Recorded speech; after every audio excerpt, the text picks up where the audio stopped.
So good afternoon, everyone. I'm Gerri. I'm in Civil Service HR. I was leading the EU Exit Clearing Hub. And now that we've moved on to full Brexit, I've moved on to working on levelling up, which we'll talk on later. So this slide is basically my storyline. And we're going to pick bits out of it during the session, but do feel free to ask me about any bits that I don't particularly touch on during our talk.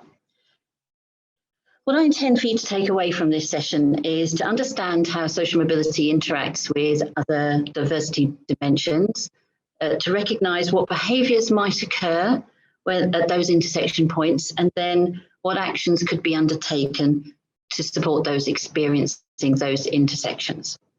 And we're going to do this in 3 sections. That's a bit too many sections in my words, but you know what I mean. First of all, I'm going to talk about what does it mean to belong, particularly in childhood, a bit about leadership, and then a bit about what it means to belong now as we get into the 2020s. So we start my storyline in the 1970s, and you can see pictures there, my mother reclining on a hospital bed and my father drinking a rum and peppermint, no doubt. So my mum was an economic migrant from India, and my dad was best described as a labourer, but also an alcoholic. And I grew up, there's a picture of me in the middle of them, on an estate in the middle of the East End of London. So you can see an immediate intersection here. I come from a mixed race background. And what I feel here about intersection is about where do people belong? If we think about belonging is basically, isn't it, interdependencies with others. It's the basis of relationships and defining identities, securing relationships, or having a connection with a particular particular group. Now, I didn't have that. To the white side of my family, my father's side, I was perfectly welcome, but I didn't have anybody who identified who looked like me. And on my mum's side, I didn't have anybody who looked like me either. So there was this feeling of disconnect, even from a very young age. Now, what happened during that time is my mum passed away. First of all, she kicked my father out because he didn't provide financially for the family. So I grew up, first of all, as a one-parent family, and then as a no-parent family. Mum died while I was still a child. So I was raised by older siblings. And what this did for me, it made me extremely self-reliant. I didn't have the traditional expectation of being able to rely on seniors or parents. So I grew up to rely on myself. Excuse me.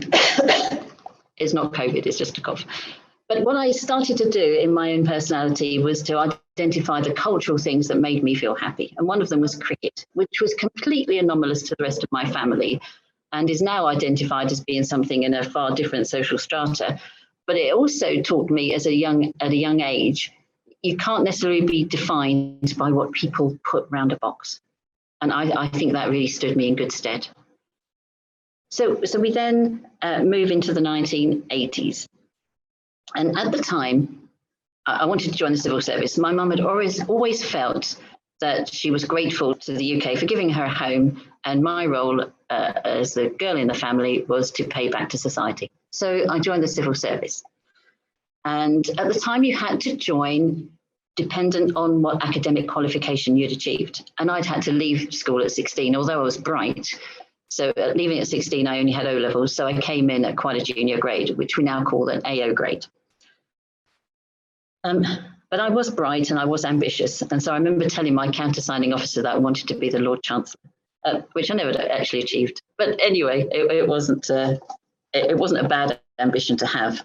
And if people have heard me speak before, they'll see the picture of me getting married. I actually married my line manager, which I don't recommend as a career choice, but it seemed to work for me. But there we see an intersectionality of being a woman and being a mother. And the choice I made there with my husband was that I wanted to be the parent that I didn't have. So I gave up my aspirations for career development so that I could focus on the emotional well-being of my children so that they didn't repeat the cycle that I had experienced. And then as we move into the 90s, I wanted to go back out into the workplace, had more time on my hands, but wanted to still be there for my children. So I chose to go into the private sector and work part-time. And I still had the hang-up of, not having very many academic qualifications. And so what happened to me there, the behaviors that I experienced there, was that I chose career roles that didn't stretch me intellectually. And I wonder whether it was because of my socioeconomic background that's what I chose to accept, or whether it was intersecting with motherhood. Still haven't quite worked that through. We then get into the 2000s, and I go back into the public sector to fulfill the promise that I'd made to Mum so many years before. And I rejoined the civil service. But I came back in at a much higher grade as an SEO grade because of the experience that I'd had in the private sector. Not so obvious here in terms of intersectionality, but what happened was that I became disabled here. And the disability meant that it accelerated my desire to go back into the public sector from the private sector. Because I know that certainly within the public sector, there are a lot more processes and accommodation for those with disabilities. It's absolutely not perfect, but it was an anchor that I felt would be really useful to me. So we then get into the 2010s, and this is where my career accelerates. And you'll see that I jumped in 2014 as a grade 7 in the Ministry of Justice to 2016 to having a promotion. And then in 2018, I became a senior civil servant. So a rapid acceleration there. And the bit I wanted to focus on was wanting to support social mobility, which hadn't happened in any of my earlier career. But in 2015, I wanted to be able to support people who could have been my parents. And I saw the talent action plan as existed at the time. And no one really knew anything much about it in 2014, 15. And what happened here was that the self-reliance that I picked up in the 1970s stood me in good stead. So rather than accepting that I had no network, no knowledge of what was going on, I circumvented usual routes and went straight to the top. I went to my Director General, Antonia Romeo, who's now the Permanent Secretary at MOJ, and said, what can I do? She suggested a couple of routes, which meant that I contacted the now Social Mobility Champion in Cabinet Office and the Permanent Secretary at the time, and created the Cross-Government Social Mobility Network with the brilliant Charlotte. And it's probably one of the proudest things that I've ever done. So here, I intersected with both being self-reliant, the female, the BAME element, and there are double disadvantages that are felt in the civil service for being female and being of an ethnic minority background. Generally speaking, women from ethnic minority background don't see the advantage of revealing their lower socioeconomic background as part of their brand. They tend not to. There's a bit more of a blokey thing that, you can be doing that as a chap, but not as a woman. And still too, speaking anecdotally to friends, they say, there's still this voice in their heads that says, don't get ideas above your station, which is a really strong driver. Particularly I found with Indian females that I've spoken with, because while my mum wanted me to pay back to society, it was the boys who were supposed to develop their career. So it's a really strange one that I still experience. But because of the experience I'd had as a child, I found that norm in the civil service didn't apply to me. I spoke out, I did my storytelling, and it hasn't impeded my career. But, excuse me, there are different types of intersectionality that are happening now in the 2010s and 2020s. I've become a grandparent. I've now got 4 grandchildren. And the age that people automatically look at you in a slightly different way as you age is a very unusual thing, not something that I'm very experienced of. So I'm still trying to understand how that is in playing on me. Another thing that I'm experiencing is menopause. And I've recognized that there are more things that I need to ask for now. But because I have got this self-reliance from being from a low SEB from such a young age, I'm finding it a struggle to do the asking for things that are legitimately would be provided to me. Another thing that I'm finding a struggle is, where do I belong now? So when I speak to family members who are not necessarily supportive of social mobility, there's a sort of posh girl kind of thing going on. And yet with friends who I've made since I've developed my career, they don't necessarily speak about social mobility. It's not something that's in their mind, but some of the cultural references that they will speak about, the natural way that one would speak about going to university and the experiences there, are experiences outside of my gift. So there is still a kind of bridging that needs to go on as I grow up, as I grow older. So I suppose I would say that in order to support those who have a number of intersecting areas, there are a number of things that we can do. There are some structural things that we can do. Certainly, as I was talking about earlier, this government is talking about levelling up. One of the things that we do know is that place is a great enabler of social mobility, or a barrier to it. And certainly, I suppose if I had any privilege as a child, it was that I grew up in London, where there are more advantages. So one of the things that I'm really pleased that I'm able to be part of is the move of senior roles, senior civil service roles outside of London. And then there are a couple of reasons why I'm proud of that. One, because it provides opportunities to bring government closer to citizens, so that citizens can be more involved in the decisions that affect them. But secondly, so that those who have talent, but not necessarily the opportunity to move to London, to where the careers are usually based, will have opportunities closer to their location. So I think that's something on a macro level that I'm really pleased to be part of. But there's also things that we can do as individuals. All of us need to be leaders, don't we? You know, you've probably heard that culture eats strategy. Well, why is that? Who implements the vision of senior leaders?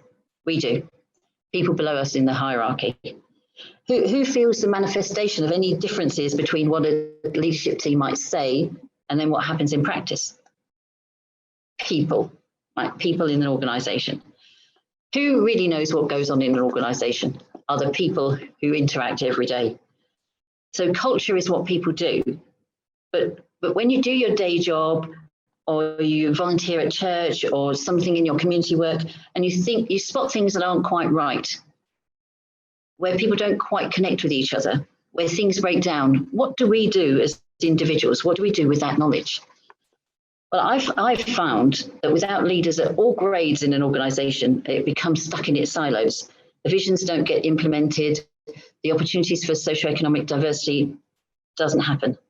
So if you behave as a leader, you see the opportunities in friction, and crucially, you initiate action to fix it. Leadership is the process of influencing others towards a common vision or goal. And our common vision or goal is to enable opportunity for all. So we have strong views, and then we look to see what we can influence, not about the position we hold in an organization, but how we might identify interventions. So I think about the work that I did as a grade 7, helping to form the social mobility network. I didn't seek permission for that. I felt a need and felt that there was a passion to be able to do it. So that's what I focused on.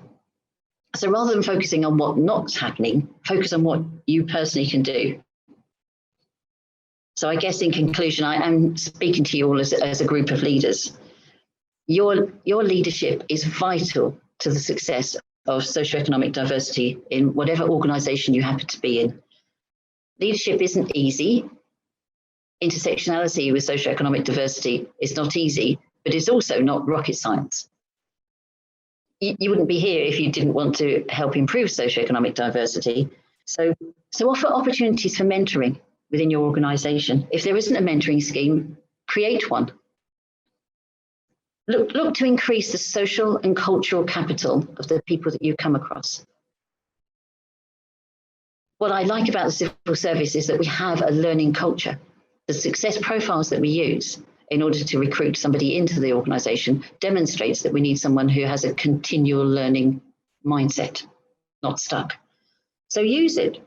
Use learning and development to work with others to enable progression routes, not only to get in, but also to get on, and lean into those training and leadership skills. And my final bit of advice to anybody is never, ever let go of the goals that you have. Thank you. Brilliant. Thank you so much, Gerri. That was fascinating. So I know a few of you have had trouble seeing the speaker and the slides today, but now the slide's gone, so that should be fine. But the first question actually is really just about the slide. There's a picture of Usher on your slide, and yes. A few people just curious as to why. So could you tell us what their story is behind that? Yes, certainly. So Usher sang a song called Pop Your Collar back in the day. And basically what he was saying about feedback is that you can eat it or you can throw it away. So sometimes you need to think about the feedback that you're getting and just check whether somebody is using their own biases, unconscious or otherwise, in what they're saying to you. So it could be legitimate feedback, in which case you eat it, or it could be something that is slightly skewed, in which case you throw it away, just like Usher said. And the way to do that is just to check it with someone else, just to see if it's a composite view.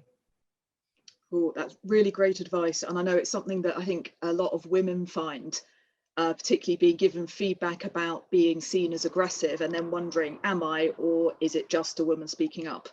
But yes, very practical advice. Find someone else you trust and ask them if they think that's how you come across. Now going from a kind of very specific question about Usher to a very broad one, thinking about, is the civil service a good vehicle for social mobility, and is that advertised enough? Do we use it enough for that? I don't know if we do advertise it enough, actually. I mean, there are some brilliant things going on in the civil service. Is it a vehicle? It's certainly leading the way. What do I mean by that? We have a permanent secretary social mobility champion who garners champions from across Whitehall departments and elsewhere across the devolved administrations to make sure that we've got that one voice. We have very strong social mobility networks within each of the departments. And we've started to gather the data, which is always critical in order to help us to understand what interventions will be the most successful, how we can target our approach. I don't know if we do advertise it enough, but I think that's a thing in the civil service. We don't necessarily blow our own trumpet.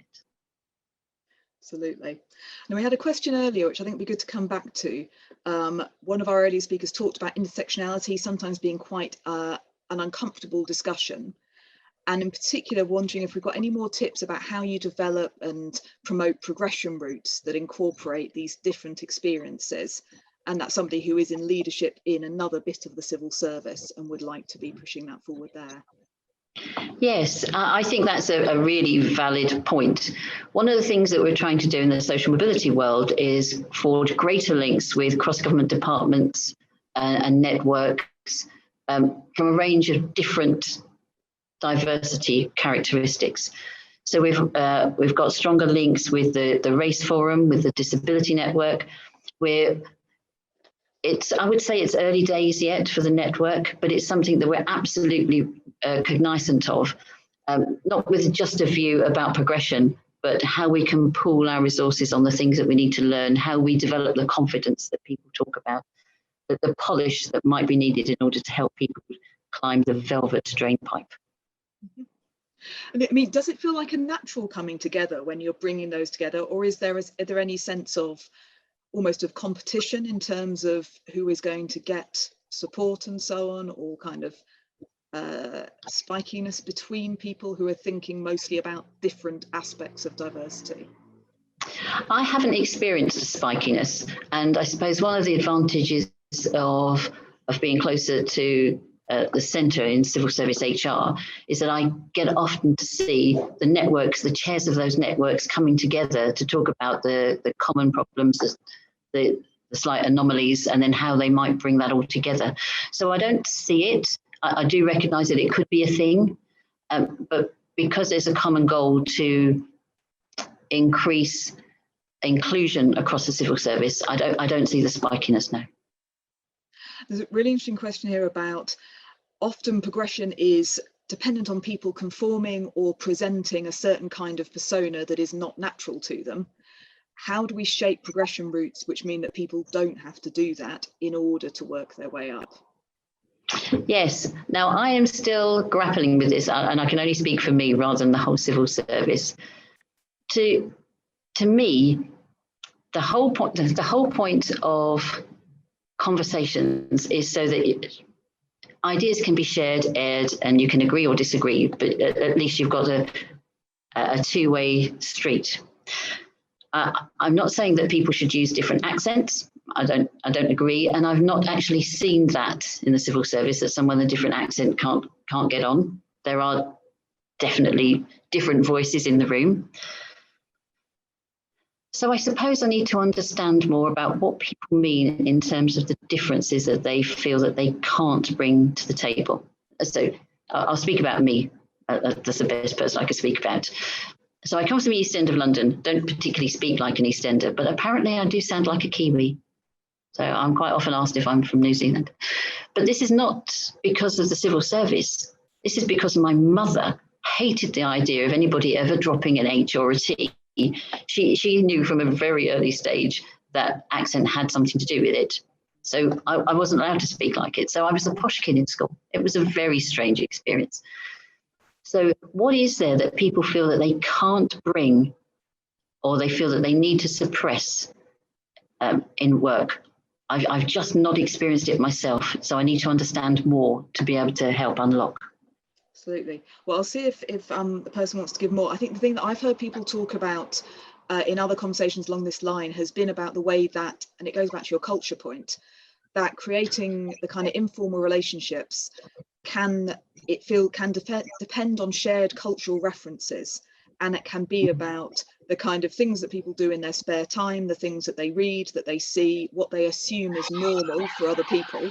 And I have wondered over this year how much the whole thing about can you go on holiday abroad, how that feels to people who are in part of that conversation and have never taken a holiday abroad. And yet for most of the people in the conversation, it is assumed.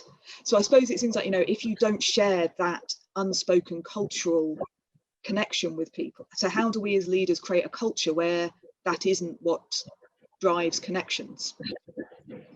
Yes, fair point, actually, Helen, well made. A couple of things come to mind. One was an experience that I heard about in a department where they were looking with all sincerity to help people to improve their recycling, and suggested that we could do some sort of mandatory 3 bins in a kitchen. Now, the person that was in the room who had a different view said there are people who don't have a kitchen, let alone the space for 3 dustbins in a kitchen. And it was only because of being able to talk about what they knew to be true that a policy was able to be changed. So there's that one thing. So people who have the experience in the civil service need to be able to speak it up. And I think that this levelling up, where we have people closer to where the areas of decision are going to be made, I think that will be a very positive step. And the second one is irrespective of whether someone's had a low socioeconomic background or not, they can still be allies. I was extremely privileged to have Jeremy Hayward as a mentor.